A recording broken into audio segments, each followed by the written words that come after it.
All right, Parker. First of all, I know I just asked this, but how are you? How's everything going? Not bad. How are you? I'm doing pretty good. I just got yesterday. I did a volunteer event with the Blues Warrior hockey tournament. That was pretty fun. Cool. Yeah. So, Parker, I know we talked about this last time, Mhm. but can you tell me and everyone else watching or listening what exactly you do? So currently, I am a compliance intern at the University of Niagara in New York State, Okay. in Niagara County. I handle a majority of compliance duties alongside the assistant athletic director, Deidre Palmer. Okay. And what are some of those duties that you do? Currently, my main task is updating participation, and sometimes I deal with waivers and infraction reports. Okay. Yesterday, I've touched more on the event management side of things Okay. because a few people couldn't show up yesterday. So I uh, I did a few event management responsibilities, chuck a puck, which is an event where we throw these little plastic pucks in the middle of the rink. Okay. Whoever gets closest to our main logo basically wins a prize. So I did a little bit of that, and I also managed the main video board for a hockey event last night against Mercyhurst. Okay. So you kind of just bounce around, but you do have your main task as well. So that's Exactly. good to hear. So I know we also talked about, you've done a lot of internships leading up to what you do now. Can you tell Absolutely. me about some of your experiences, some of the things that you learned from your internships? Absolutely. So my main internship that I actually accomplished was with the Montreal Alouettes in the CFL. Um, I started out as a equipment manager, and I gradually worked my way up for a full year position, and I actually got a lot more responsibilities along the way through proving myself through that organization. I went from equipment manager to player ops, just general assistant, and then I actually focused in on the Junior Alouettes program, which was a youth program that we were running for kids who were semi-pros. Mm. So they couldn't exactly go to college and play, but they actually came and they trained with us throughout the year, basically. Okay. And I was mainly in charge of getting those kids ready for the year. And yeah, that was basically my responsibility. Cool. And you started with the Alouettes when you were 16, correct? Yes, sir. Cool. So how did you get into sports that young, or kind of into an organization like that young? So basically, I started out with the Alouettes when I was very young. Mm. And the original position that I had, that wasn't an internship. I was just Mm. helping around the building. But later on, through word of mouth, through work ethic, through my efforts in college, because I was an event staff manager for a very long time Mm. in college. Um, Through word of mouth, I received an opportunity to work in equipment management throughout the summer, and then I went off from there. As long as you work hard and you can go as far as you want to take it. That's perfect. So you went to Champlain Champlain College. That's a community college, correct? Yes, sir. So I talked about this last time when we met. We both come from or went to a community college. You know, there's always this debate, kind of where you should start off in college. What's the best thing? So would you say that going to a community college helped you more, or do you think you were behind? In what way? So for me, when I got into UMSL, when I stepped into the program, I automatically felt kind of behind because there were people that didn't go to a community college and had the 2 years prior in the sport management program. Did you Mhm. have a similar experience like that?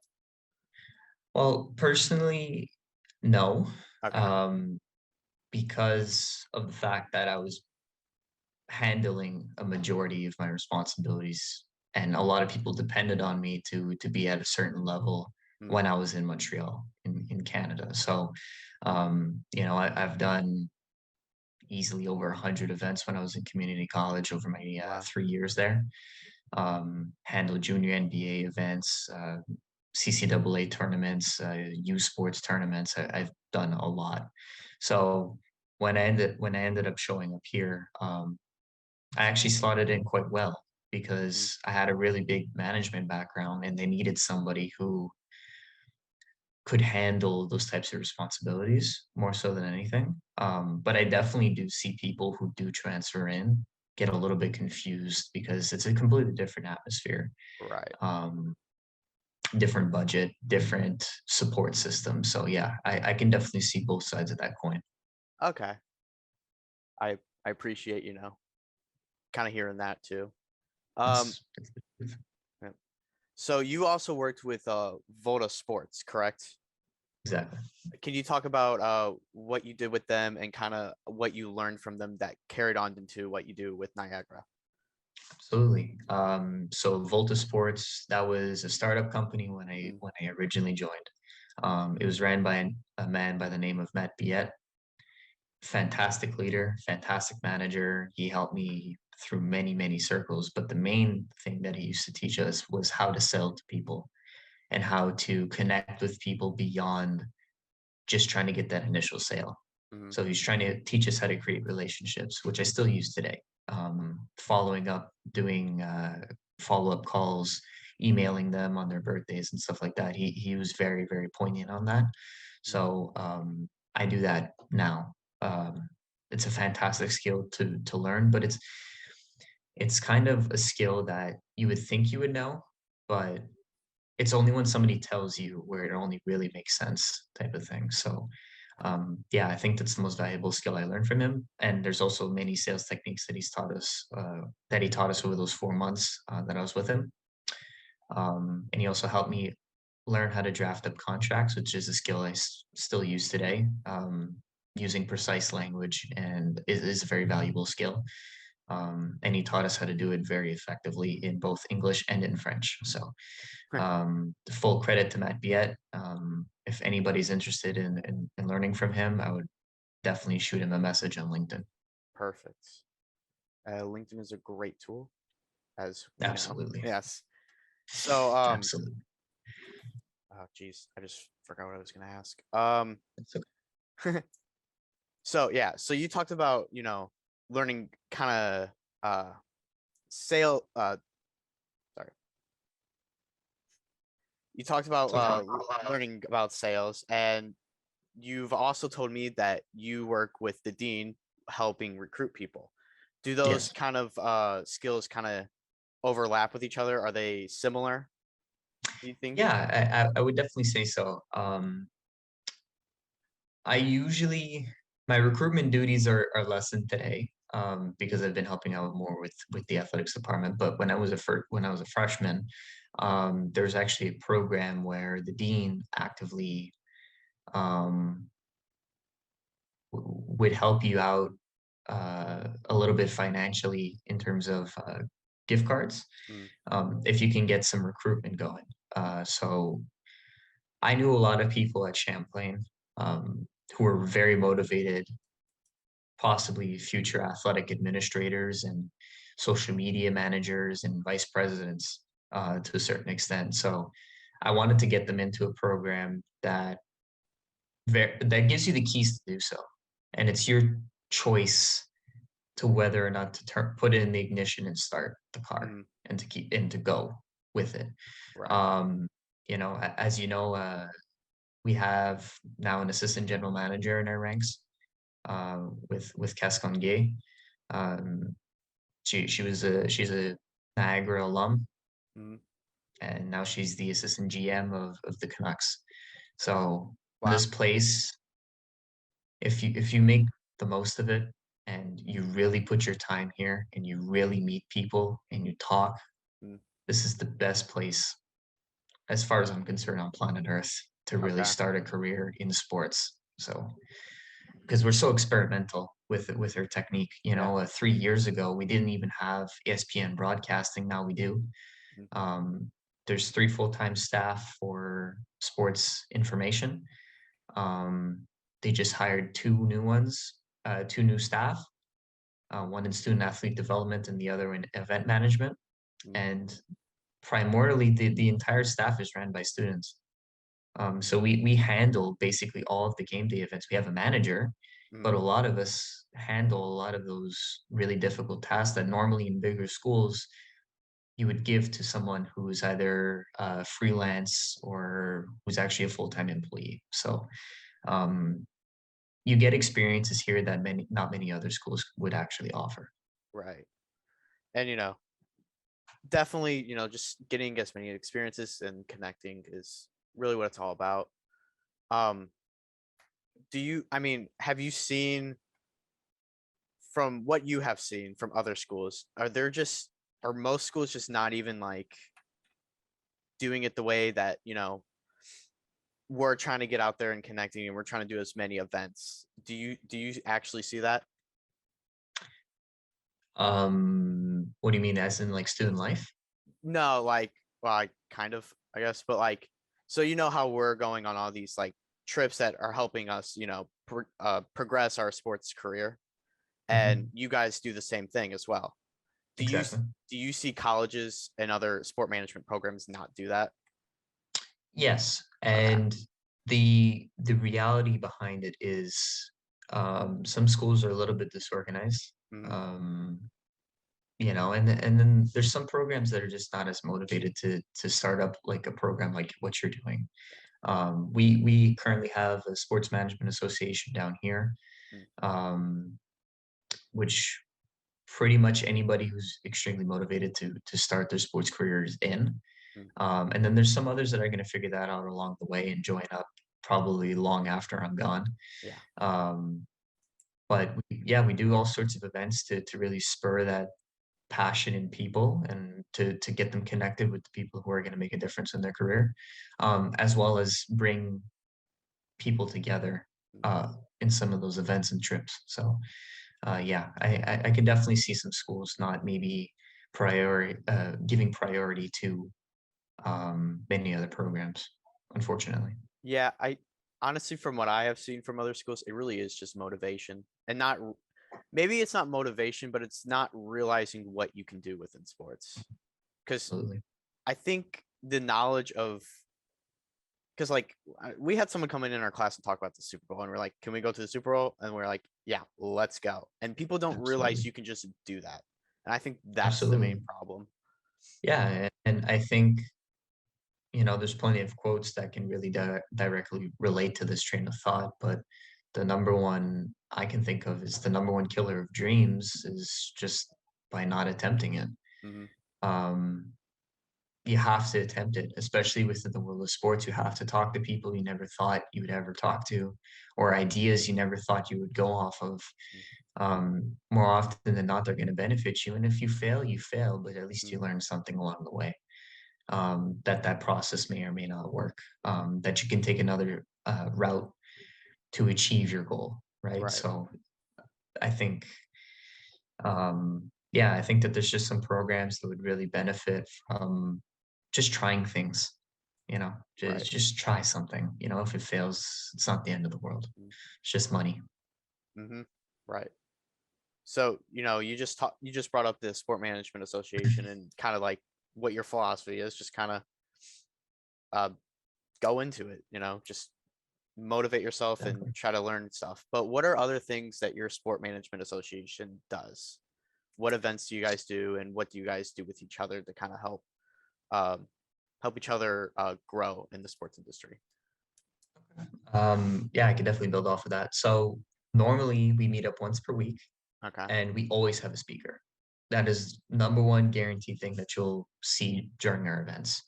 Um, I don't exactly know the speaker for next week. We're supposed to have one on Thursday or Wednesday, one of those 2 days. But um, these people who come to our events are actively trying to connect with people and to actively try to explain their pathway into achieving a job in sports, which I think a majority of people appreciate more than just teaching a skill set Mm, in these types of programs, because for a majority of us, probably 95% of us within the college of hospitality, sport, and tourism that join SMA, we're sports management majors anyway.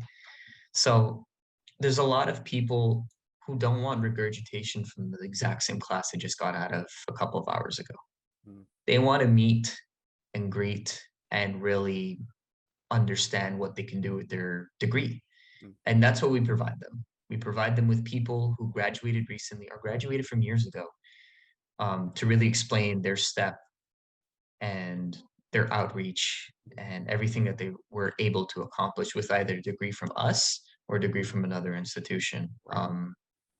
Primarily, there's a lot of people who are still in New York State that we are able to either bring in, Mm, like in person, but we do a lot of outside calls as well. Um, anyway, yeah. that's the normal thing we do in SMA. But we always do a trip. So every single semester, we're going to be putting together a trip. Last year, it was to Cleveland, so we can meet a board of directors headed by Ryan Virtue of Positive Coaching Alliance. Fantastic connection to make, um, with whoever is listening to this. I know Alex and I talked about it last Yeah. time. Great guy. And he had a couple more people speak to us, and there's a few people that actually got internships because of these conversations for the summer, which is fantastic. That was the main goal of SMA. Um, and then we just enjoyed sport. We did a couple of facilities tours. We actually toured the Cleveland Cavaliers facility. We got a tour of the front office, the back office, the actual just sales floor in general, which was amazing to see, and to see all the time and effort and the staff that's actually required to fill an arena like that, was honestly impressive. Yeah. And we also got to see the Pro Football Hall of Fame to understand the history Uh, behind America's game. As of recent years, I know yeah. baseball is America's game, but as of recent years, football's kind of filled that void. Yeah. Um, so yeah, that's basically what we do. Who was I remember we talked about the AHL team there. Who was the person that you talked to there? I forget what their name is. If I remember correctly, wait 1 second. I have it in my contact list. Mm, Uh, Ethan, I forget the last name. Raven Payne. Raven Payne. Okay. Another good contact. Yeah. Community relations specialist for the Cleveland Monsters. She's fantastic. She does a fantastic job. Mm, She explained to us her train of thought leading into post-COVID events, mm, especially on the community side of things, and how they're gonna basically put people back into seats, which I found was very interesting. mm, She talked about different sales techniques, different ways that they can go about convincing people that it's actually safe, to participate in events after they actually receive their 3 doses. So um, her task is monumental. I yeah. think that's going to be the toughest thing for sports leading into a post COVID-19 world. Um, but she has amazing ideas. And if there's anybody that would love to learn a little bit about community specialization, Mm, community engagement, another fantastic connection to make. She's always answering texts. So I will definitely be reaching out to her because that is something I am interested in. So, absolutely. uh, Parker, before one last question, kind of just sum it all up. What is your biggest, tip for the sports industry? How to, move up, how to get into it? What is the biggest tips you can give? Don't see rank Okay. as a young professional. Don't see rank. Don't see whatever specialization that you want to go into, or if you just want to if you want to pursue general management or administration within a collegiate or professional level, don't be afraid to message whoever you think could help you. Because more often than not, when I give people this advice, they do it right after, and they get some of the most surprising replies I think I've ever seen. That kind of guise of hierarchy in a professional or administrative level can harm careers sometimes. So just message people that you never expect would answer. And more often than not, they're more than happy to help you within the sports industry. Mm. You messaged me and we're having this conversation right now. Right. I know I'm not on the level of a general manager or a vice president or even a coordinator, but still, I still replied and I want to give my time to this.